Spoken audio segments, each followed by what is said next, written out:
If you know that sound, that's the sound of nightmares.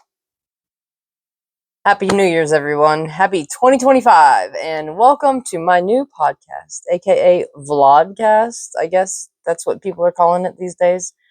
I am going to start a new adventure, basically. Gonna start sharing stories, experience, advice, answering questions about hospitality, a lot about chef life, how I got started, how it all happened for me, where I'm at now, kind of where I've been, and maybe where I'm going. I don't know. Also, to feel free to comment. Don't forget to subscribe, hit the notification bell, and let's get started in this. So, I wanted to do this because I wanted people to be able to express how they feel about either the industry that they were in, either if it was a stepping stone for them or if you're a lifer. A lot of people I know did not intentionally want to be a chef, and sure as hell did not want to sign up to be, front of house or management. We most of us will recommend that you go to like law school or you know doctorate school or something. Get your degree in medicine. Don't become a chef. It is one of the most grinding, grueling careers with so little reward. It's not even funny. I mean, it's hard to even get insurance as a chef. Like, it's impossible. It's a Being a chef is a thing where you work 16 hours a day, but no one cares about you. Like, you get no reward. There's no satisfaction. And for some reason, it's just this addiction, like a strange addiction that we all have. We just keep coming back for more. We definitely must have been neglected as children, that's for sure. I know I probably was. Okay. Who am I kidding? I actually was. Um, just a little bit, but nothing serious. I want to share kind of how it got started for me, and I want you guys to feel free to, like I said, chime in, comment, post whatever it is that you want to say. Come at me hard. I don't care. I'm a chef. I can handle it. So, but like I mentioned, some people didn't even realize they were going to end up in in this industry. Some of you fools, love you, hearts. Some of you fools spent money to go to culinary school and are now in an extreme amount of debt that just doesn't make any sense. So, I personally think that it's better if you just start from the ground up. Plus, you seem to learn more. People ask me, "Oh, is it better to have gone to culinary school, or is it better to have, just learned on your own?" And I personally say that I would rather hire somebody who has done the self work and the self education than somebody who's gone to school, because somebody who goes out and searches for the information is going to retain it 99% of the time, as opposed to maybe you didn't want to go to class, or the teacher was boring, or somebody was talking to you, or you're texting your partner, or whatever. It is your cat, your dog ate your homework. When you go out and you search that information on your own, you actually want it. I think you want it more than people who actually spend that money. Because trust me, the time that you spend trying to become a chef without going to culinary school is way more time and money spent than what you would actually learn in culinary school. And you'll come out on top a lot quicker than anybody who's got a piece of paper. You can bring me your degree and I just don't care. But unless you can, you know, recite me the five mother sauces, make me one, baste an egg, and on a flat top. Like, I want to see you be able to have some skills. You know, give me your dimensions on your julienne. So I don't really care what your degree is, but for me, I didn't know I was going to be a chef, and I sure as hell didn't know I was going to end up being one that was like, you know, make sure it's right, don't mess it up, be on time. Like, I've never been late to the job that I'm at right now. Not once. Not once. Almost a year now. Not one time have I ever been late. Um, I, however, am from Reno. I'm from Reno, Nevada, where just food does not grow. And I had no idea that I had a passion for food growing up in the middle of the desert, that is for sure, where sagebrush is literally the state flower. I cannot make this up. I hardly had any clue what food was. It was like black and white. Where steak and eggs are still literally $3.99 wherever you go for breakfast, always served with a side of potatoes, cigarette smoke, and guaranteed a little thing of Kino. My family would go to San Francisco, always making time to, cruise through Vallejo, stop to see the unfree willy, as I like to call it, occasionally to eat where food, grows, has a little bit of color. And it was outside of my family's comfort zone, but we, our food was in black and white, so we had to try what we had. Devoid of color, unless you like your steak and eggs more on the rare side, that's for sure. Just black and white, or you could say brown and white. Returning from those trips, it left my dreams out on the deck of a marine biology boat, wishing that I would become a marine biologist. Whale watching on a beach, in a cabin on the beach. Just that was my ultimate dream, was to swim with dolphins, live in a straw hut.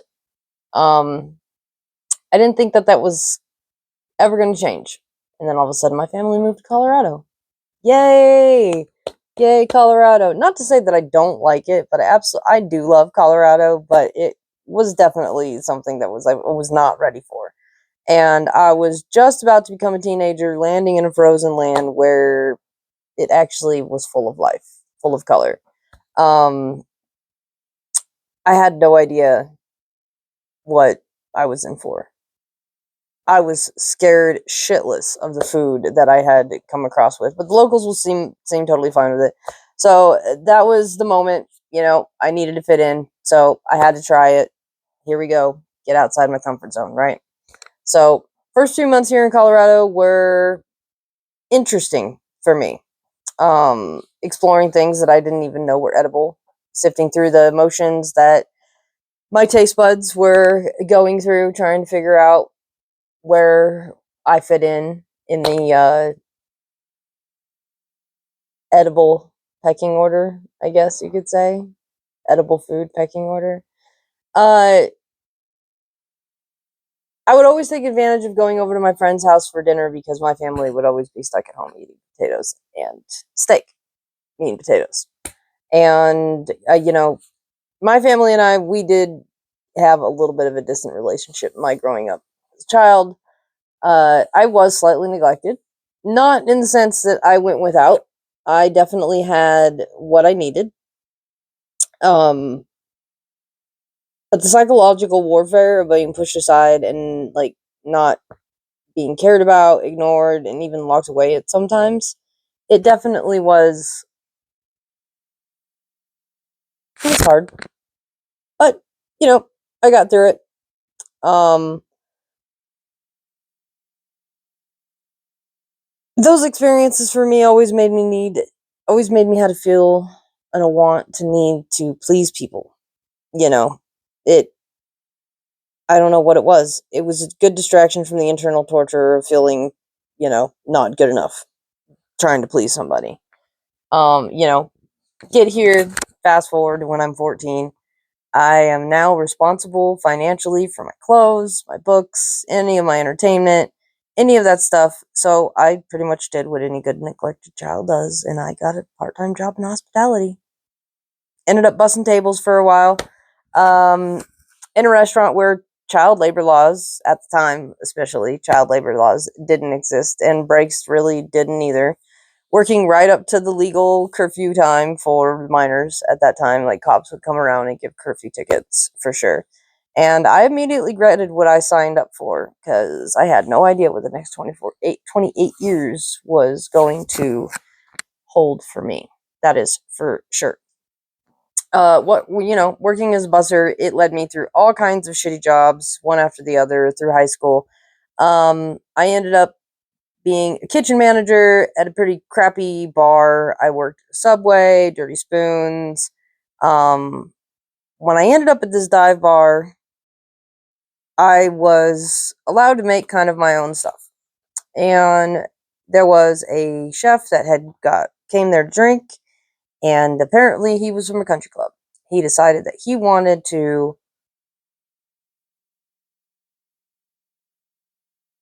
make himself known. He liked the special that I made. Now, I don't even remember what it was. This was 25 years ago. I had no clue what it was that I made this man. But I was allowed to create my own specials. It was probably something very basic. But he came in and, not shy at all, that tall chef with a deep voice handed out his business card in front of everybody, letting them know that I would be working with him by the end of the week. And he wasn't lying. Not at all. At all. So I ended up working with him. A week later, I ended up getting hired, and by that time, a year later, he made me a sous chef. And the reality is that he kind of sold me on the position, like an army recruiter. It will be great. You're gonna love it. Everybody's gonna know who you are. There's gonna be advancements, networking, and it'll be the perfect opportunity. And yeah, it was just so much not of what it was that I originally thought that I was getting myself into. So, uh, I wanted to show myself. Ended up getting on the omelet station for the extreme wealthy, and just always treated like the help. It only took me one more time of cooking for them, and especially at the cabana, before the realization hit that it was not where I wanted to be.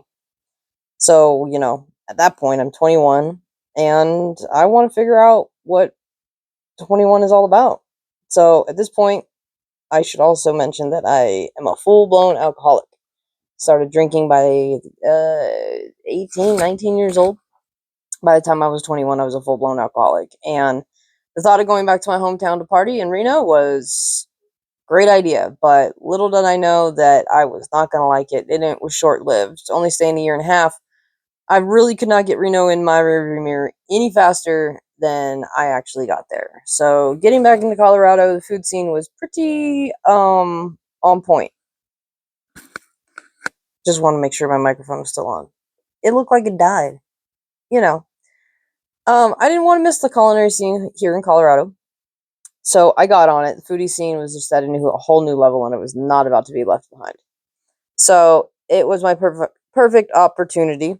Alcoholism was, and all around me in full swing. Everywhere I went, it was uh, completely acceptable.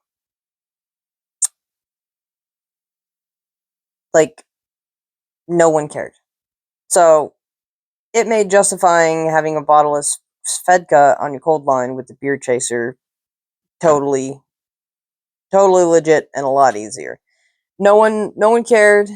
We could drink, do drugs, pass out in the booths of the restaurant, and sleep until 10 minutes after open time. People will be knocking on the front door trying to get in. After that, it was just a norm. We did it. Everyone did. There was nothing else to say about that, really. That was early 2000s, so that was a minute ago. Some of those years are definitely scattered with memories in the life of bottom of a bottle, for sure. I lost myself for quite a while, but food always seemed to stick with me.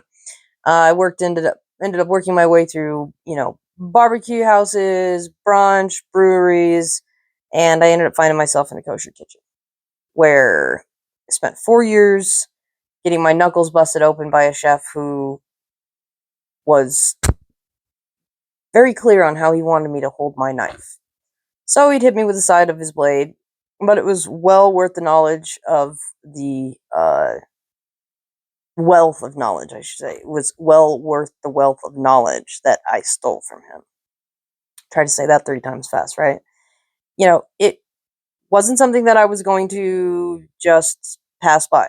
So after that, fine dining was nagging at me again. Kept thinking about that country club. Even though I hated it, it was something about being yelled at, sent to a room with one job to focus on your mistakes, and it just kind of felt like home. I mean, what can I say?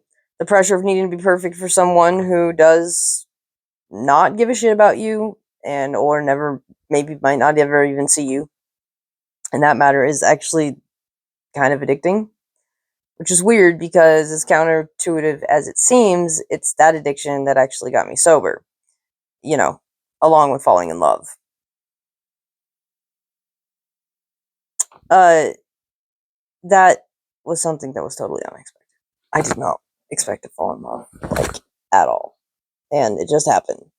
But the relentless drive to create art out of food was nothing really short of everything that I wanted to do. It was everything that I wanted. And, you know, times kept passing, places that I called home would pass by, and it would just be another year. And then I ended up deciding that I wanted to get myself into some sushi. So, trying my hand at sushi cuisine, I never thought that I was going to end up feeling like I was, this big again, like I was 16. I definitely felt like I was starting all over again. I showed up with the European Japanese style knife, and that was probably the biggest rookie mistake of my 28-year career. I mean, it could not have been any better than if I were to go fetch a bacon stretcher. So, but it was great. I learned a lot. Whole new set of knife skills, whole new family environment. And that family environment, sushi, is literally just so loving and so accepting. And the definition of sushi literally means to put your soul into the food. And it gives me timeless gratitude for them, that's for sure. I'll forever be grateful for them for helping me find my passion in food again. And especially since my kitchen home closed. I loved it. It was my favorite place, and might be writing a book about it actually, with all the stacks of recipes that I now have accumulated. But as I continued to grind and I got older, there was something that had to be better than working in Michelin star restaurants, which I ended up doing. I ended up working in a Italian Michelin star restaurant, and it just, that scene is old. It's stagnant. It's just like the casinos in Reno, never changes.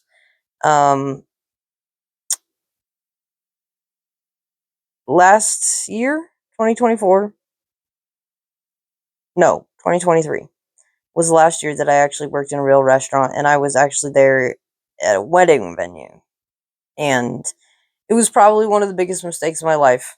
I ended up turning out doing, 2,000 people the week of and on Thanksgiving. And that definitely took the thanks out of the giving, that's for sure. And at that time, it was over. It was time to move on. I took time off to steep into how my career had ended up, right there in front of me. It was just all over. But then I found a wonderful opportunity to teach. Had no clue if I was going to be any good at it. Not for a minute did it come to mind that, I would be able to smash my microphone so that way everybody hears a crash in their ear. I never thought I would be able to teach. Finding this place online, the name of it alone made me think that I was definitely out of my league. The Food Lab. I thought to myself, oh, this is another America's Test Kitchen, and I am not that kind of chef. Let's just be honest. I am not that kind of chef.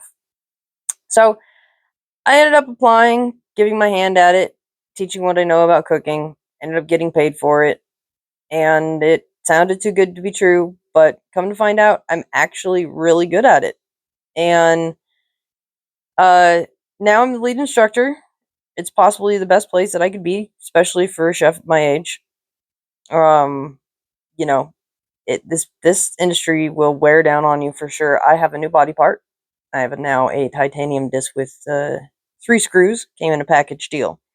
So there's definitely something to be said about being a chef, and everyone has their story.